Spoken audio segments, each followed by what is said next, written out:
I watched the towers coming down on 9/11, and I listened to what the government said was the cause of those buildings to come down. I did not agree with what they said, and that started me on this trail. So I put together some facts about what happened on 9/11. Fact: both the planes that hit the Pentagon and the plane that crashed in the field in Pennsylvania disappeared after crashing. All that fuel and plane parts were not recovered. Fact: engine and parts from the plane that crashed in the second tower were not used by American Airlines planes. When that second plane hit the tower, the engine, one of the engines, went clean through the tower and landed out in near an intersection close by. Upon inspecting that engine that hit the ground, it did not come. American Airlines did not use that engine in any of their planes. So it wasn't an American Airlines plane. Fact: the exact floor levels on both towers had major world financial institution on those floors. Both towers where the plane hit just happened to hit major worldwide financial institutions. Fact: on 9/12, President Bush Jr. signed a temporary law stating that during the confusion in the financial market because of 9/11, that for 2 weeks all bonds that become mature will be paid off without the normal checks and balances that prove authenticity or ownership of said bonds. Billions of dollars worth of bonds that were used to help Russia to get off its feet after USSR collapsed, those bonds matured on 9/12. Imagine that. Bush Jr. signed a law that says, anybody can bring them in and cash them because those bonds are backed by the United States government. How convenient. Fact: both of the towers and building number 7 came down at the speed of gravity. If you were standing on top of either one of those buildings and threw a bowling ball off the building, the speed at which the bowling ball hits the earth, that's the same speed that all three of those buildings came down at the speed of gravity. Jet fuel won't cause that. Fact: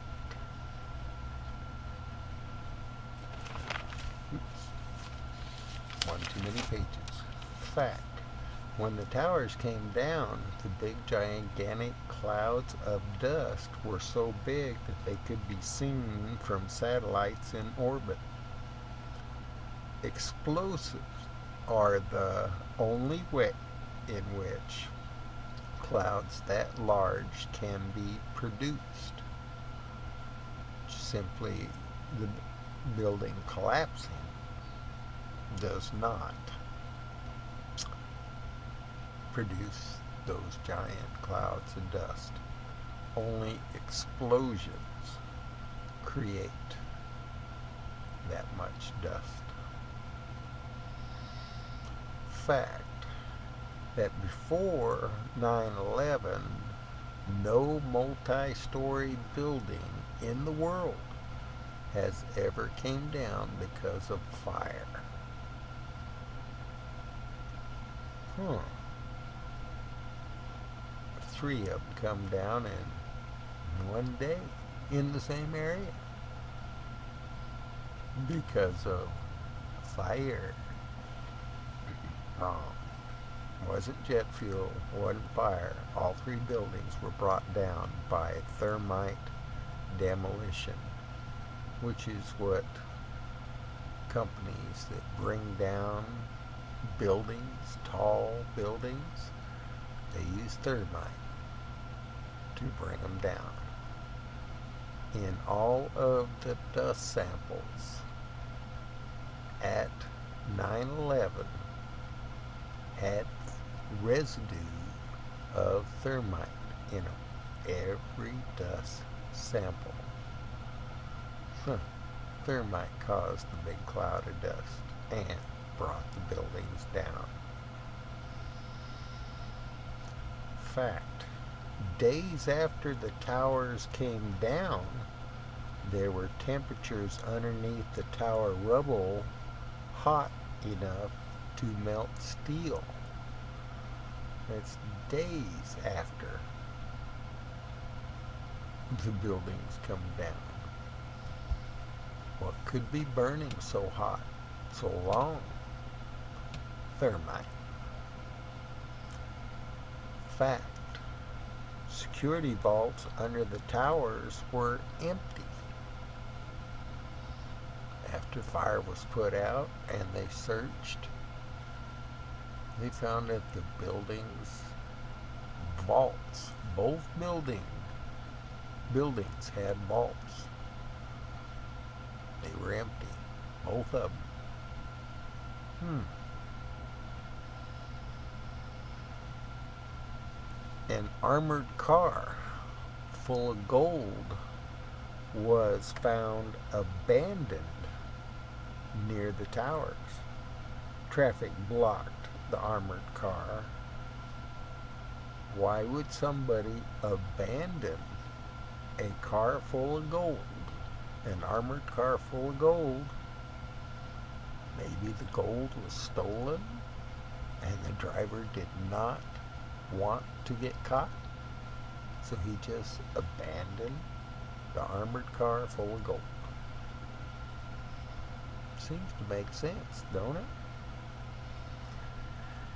Even after the first tower was hit, NORAD did not send out fighter jets to protect or investigate the hijacked airliners.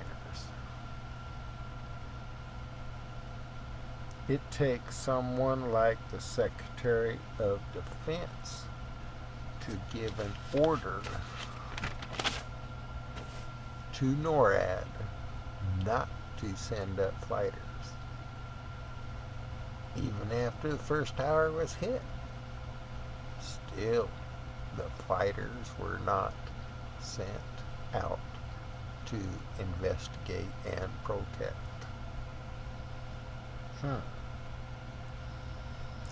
It has been proven that one tower, the Pennsylvania Field, were hit, and the Pentagon.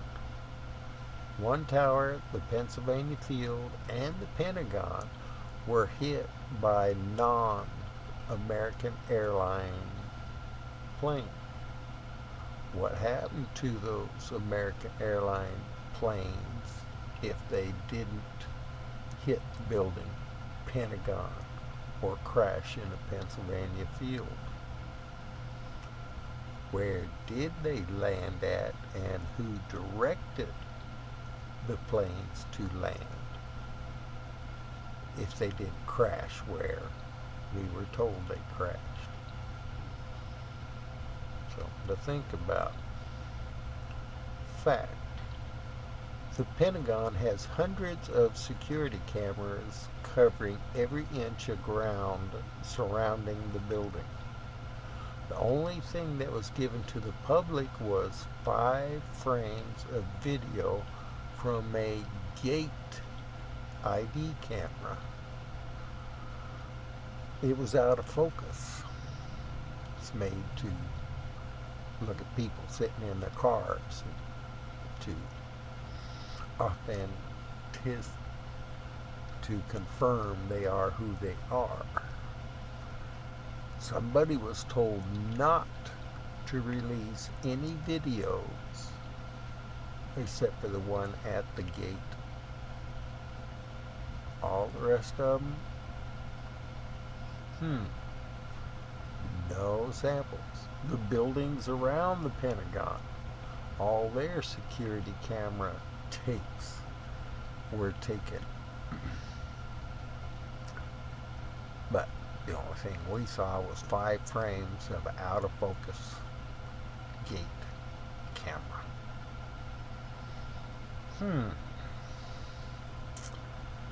Fact. A plane that is scheduled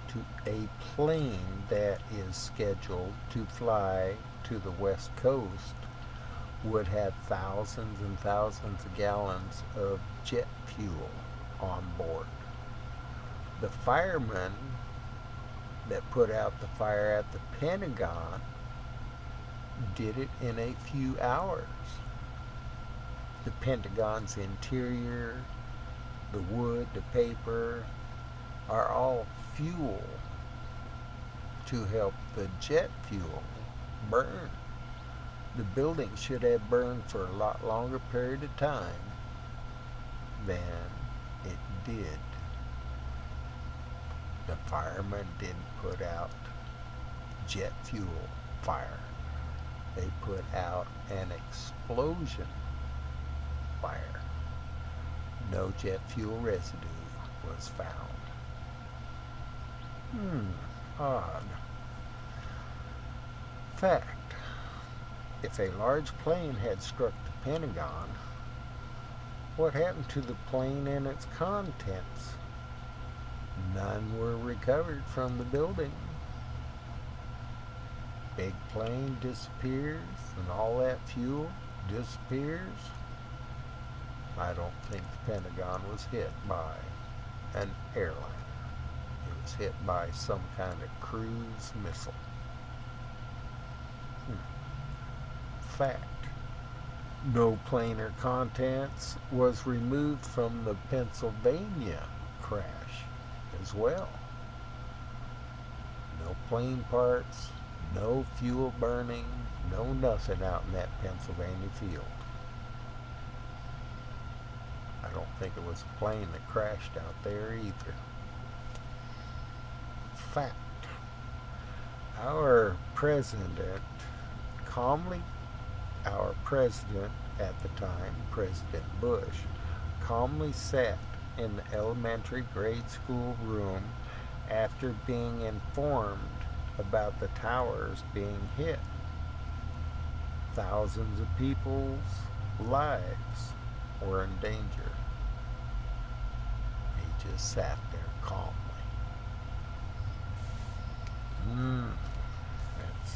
That's not good.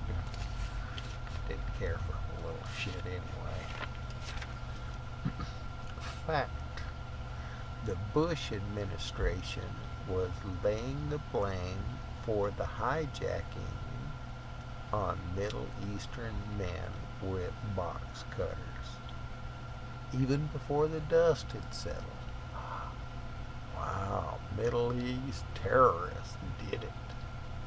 How did they know that? Supposedly all the planes burned up and crashed. Where's your evidence?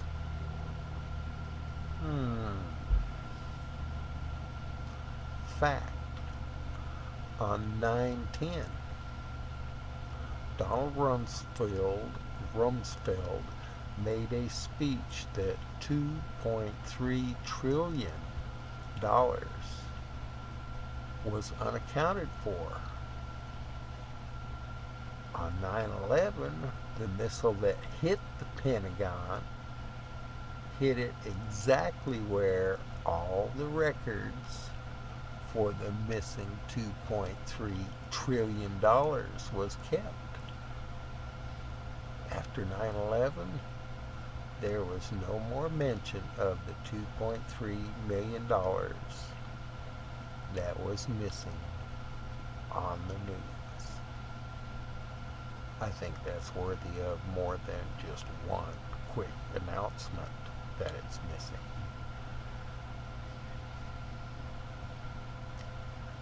Fact. Pressure was applied to news organizations not to report anything that they were told not to report. Only report what they were told to report and nothing else. To the American people, to the world. The only thing we saw and heard on TV was what they allowed us to see and hear. Fact. History showed that President Obama was a traitor and a coward because of his non-actions toward the truth about 9/11. He took a solemn oath when he became president to protect our country against enemies, both foreign and domestic. He lied.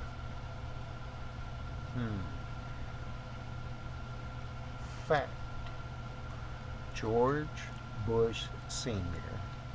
and George Bush Jr. should be tried in a court of law for mass murder and treason. Both of them. Even though it was Daddy that set it all up. Junior's in the White House running things. He had like open ticket to do whatever the hell he wanted. It didn't matter how many people he killed in the process. Greed is what caused 9/11, not Middle Eastern terrorists.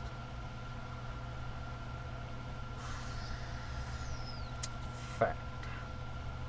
Those of whom has any knowledge of persons involved with 9/11 that do not come forth and report their knowledge should be tried as well.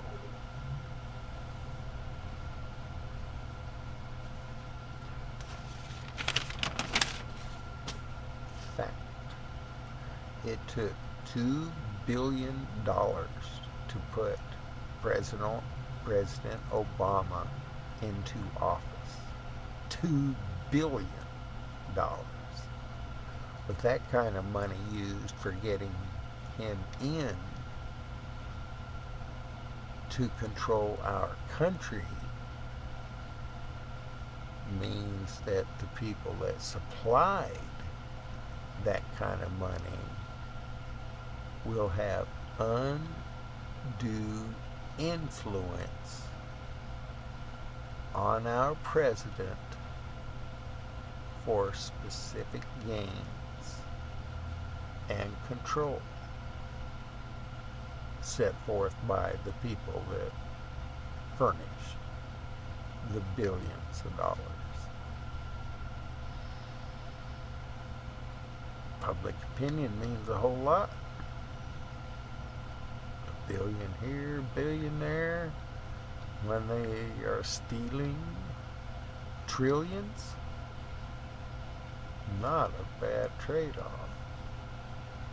The gold that was missing in the towers, vaults, poof, gone. Wonder who took them. Had to have been organized. They only had a short period of time before the buildings were going to come down. But they emptied out both the vaults. my opinion, I think that's what happened in Iraq. Yes. While our troops had control, they went in and stole the tons of gold that Iraq had accumulated over the centuries. I bet you a good part of it's gone, but who's going to prove otherwise? Don't know. Afghanistan. Terrorist in Afghanistan.